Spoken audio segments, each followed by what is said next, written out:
Number 1, कम से कम जितनी भी फैमिलीज से मैंने बात करी, जिनकी फैमिलीज में 9-9, 8-8, 11-11 पेशेंट को फीवर चल रहा है, पहला लक्षण है डायरिया। इन सबको पहले स्टार्ट होगा किसी को डायरिया से, और डायरिया का मतलब है कि वो सबको इन्फेक्शन देगा, और वो डायरिया बुखार से पहले आ रहा है। तो आदमी क्या बोलेगा कि मेरे को, मदर को डायरिया हुआ, 2 दिन के बाद में उसको खांसी हो गई, तीसरे दिन में तीसरे को बुखार हो गया। सबको सिम्टम सेम नहीं आएंगे। 40% लोगों को लॉस ऑफ टेस्ट है और लॉस ऑफ स्मेल है, और जिनको लॉस ऑफ स्मेल है और लॉस ऑफ टेस्ट है, दे से डॉक्टर साहब मेरा लॉस ऑफ स्मेल चला गया, मेरा टेस्ट चला गया। मैं बोलता हूँ कांग्रेचुलेशन, क्योंकि ये माइल्ड कोविड है, कुछ नहीं होने वाला आपको। दवाई लोगे तो ठीक है, ना लोगे तो ठीक है, ये अपने आप ठीक होने वाला है। कोई आदमी जिसका टेस्ट गया, स्मेल गया, अभी तक सीरियस नहीं हुआ है, इसलिए वो माइल्ड डिसीज है। तो इसलिए प्रार्थना करो, हे भगवान मुझे कोविड देना है तो मेरा टेस्ट ले लो, मेरा स्मेल ले लो, क्योंकि जिंदगी भर मैं नमक और मीठा खा खा के तंग आ गया हूं। टेस्ट में स्वीट टेस्ट जाएगा, नमक का टेस्ट जाएगा, लेकिन खट्टा टेस्ट नहीं जाएगा। और अगर खट्टा टेस्ट नहीं गया तो खट्टा खाना खाओ, क्या दिक्कत है आपको। नंबर 2, जिनको डायरिया हो रहा है या जीआई सिम्टम्स हो रहे हैं, एनोरेक्सिया हो रहा है, नौशिया हो रहा है, वॉमिटिंग हो रहा है, उनमें हम सीरियसनेस नहीं देख रहे। नंबर 3, जिन लोगों को बुखार आ रहा है वो लो ग्रेड है, 100 से कम। वो कहता है मेरे को हल्का सा 99 बुखार है, कहता है 100 क्रॉस ही नहीं करता, ये टिपिकल कोविड है। और ये बुखार 14 दिन तक आएगा जाएगा। लोग परेशान क्या हो रहे हैं, बुखार आया था, चला गया, फिर आ गया, कोई बात नहीं, उससे आंख में चोली खेलने दो। 14 दिन तक ये बुखार रहेगा। जिनको आया, किसी को 2 दिन में चला जाएगा, किसी को 4 दिन में चला जाएगा, किसी को ये 14 दिन तक रहेगा। लेकिन बुखार 103 क्रॉस 100 में से 1 या 2 को करेगा। तो अगर बुखार 101 आ रहा है, 102 आ रहा है, कोई चिंता नहीं, आने दो, कोई बात नहीं, वी एक्सेप्टेड लाइक ग्रेसफुली उसके साथ। ये गला खराब नहीं करेगा, होर्सनेस ऑफ वॉइस नहीं करेगा। कहते हैं ना वायरल में मेरी आवाज बैठ गई, अगर किसी की आवाज बैठ गई वो कोविड नहीं है। ये जोड़ों में दर्द नहीं करेगा, जिसके जोड़ों में दर्द हो रहा है वो कोविड नहीं है। ये वीकनेस करेगा आपको। आप बोलोगे कि मेरे को थकान लग रही है, कोविड है। कोई बोलेगा कि मेरे को जो हेडेक हो रहा है, फैमिली के अंदर में एक आदमी बोलेगा मेरे को हेडेक हो रहा है, दूसरा बोलेगा बुखार है, तीसरा बोलेगा मेरे को लूज मोशन है, तीनों कोविड है। और आप लोग मिस कर रहे हो उसको, क्योंकि समझते हो कि इसके लिए तो खांसी होना जरूरी है, इसके लिए तो ब्रेथलेसनेस होना जरूरी है। जरूरी नहीं है। जो मेरे पास में 1000 पेशेंट्स आ रहे हैं, अभी तक सिर्फ 2 को ऑक्सीजन की जरूरत पड़ी है। आज तक सारे के सारे इसी जन्म में, किसी ने नया जन्म नहीं लिया है अभी तक।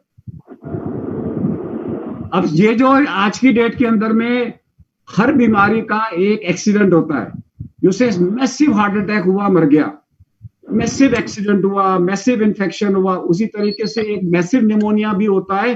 वो किसको होगा पता नहीं है, वो चला गया, इसका मतलब नहीं है कि हम जाने वाले हैं। इस बीमारी से ज्यादा लोग बचेंगे देन मरेंगे। आपकी डायबिटीज कंट्रोल हो गई, ब्लड प्रेशर कंट्रोल हो गया, ज्यादा ध्यान दे रहे हैं, तो अल्टीमेटली नंबर ऑफ डेथ्स कम होंगी, बढ़ेंगे नहीं। लेकिन एक बहुत बड़ी गुड न्यूज है कि जितने भी लोग मर रहे हैं वो ऑक्सीजन की कमी से मर रहे हैं। इसलिए हर घर में SpO2 मॉनिटर होना चाहिए। याद रखिए, जब तक आपको बुखार है ऑक्सीजन कम नहीं होती। Yes Shailendra ji, thank you. जितने लोगों को बुखार है, जब तक बुखार है ऑक्सीजन लो नहीं होती। ऑक्सीजन लो तब होती है जब बुखार उतर जाता है। और अगर आपने बुखार को, अगर आपने ऑक्सीजन लो को पकड़ लिया तो आप मरोगे नहीं। क्योंकि लोग क्या कर रहे हैं, लो ऑक्सीजन को 2 दिन तक मिस कर रहे हैं। क्यों मिस कर रहे हैं? क्योंकि ये हैप्पी हाइपोक्सिया है, आदमी खुश रहता है, उसे कहता है मेरे को कोई तकलीफ नहीं है।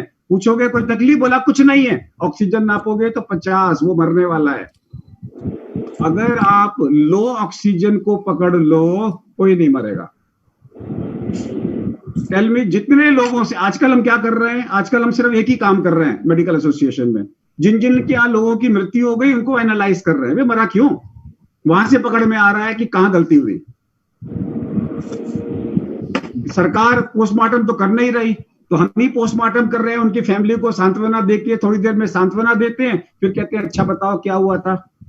वो कहते हैं इतने बड़े डॉक्टर ने फोन किया तो बताते हैं पूरा। तब हमें पकड़ में आया ये सारे लोग हाइपोक्सिया को मिस कर रहे हैं।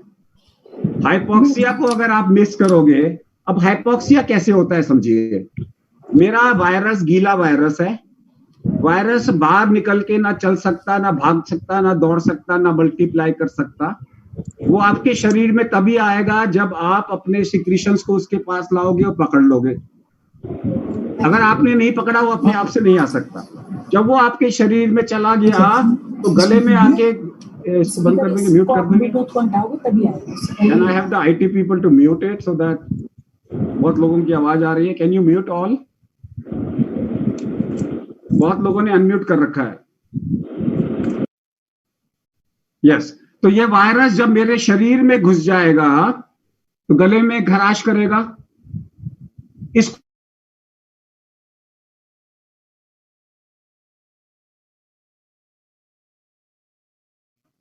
वो यहां पे आके गला खराश करके फिर मेरे वोकल कॉर्ड को स्पेयर कर देगा, फिर वो मेरे फेफड़ों में चला जाएगा। जब मेरे फेफड़ों में चला जाएगा तो मेरी आर्टरीज को वो डिवाइड कर देगा, इसे बोलते हैं इंटरसेप्शन। और उस आर्टरी में डिवाइड करके आधे में क्लॉट आ जाएगा, आधे में ब्लड चलता रहेगा। क्योंकि ब्लड चलता रहेगा तो कार्बन डाइऑक्साइड बढ़ेगी नहीं, क्लॉट बन गया, ऑक्सीजन की कमी आ गई, हाइपोक्सिया हो गया और आदमी कह रहा है मैं ठीक हूं क्योंकि ब्रेन के अंदर में ब्लड फ्लो पूरा जा रहा है। इसे बोलते हैं हेक्पी हाइपोक्सिया, साइलेंट हाइपोक्सिया। ये अगर हम पकड़ लें कोई नहीं मरेगा, लेकिन इसको पकड़ने में डिले हो रहा है। और फिर क्या होता है, जब आपको हाइपोक्सिया होता है आप बेड ढूंढने जाते हो, जब बेड ढूंढने जाते हो 6 घंटे बेड नहीं मिलता और आप मर गए। तो ज्यादातर लोग जो मर रहे हैं they are brought in dead. इसलिए अगर आपके पास में SpO2 मॉनिटर है, दूसरा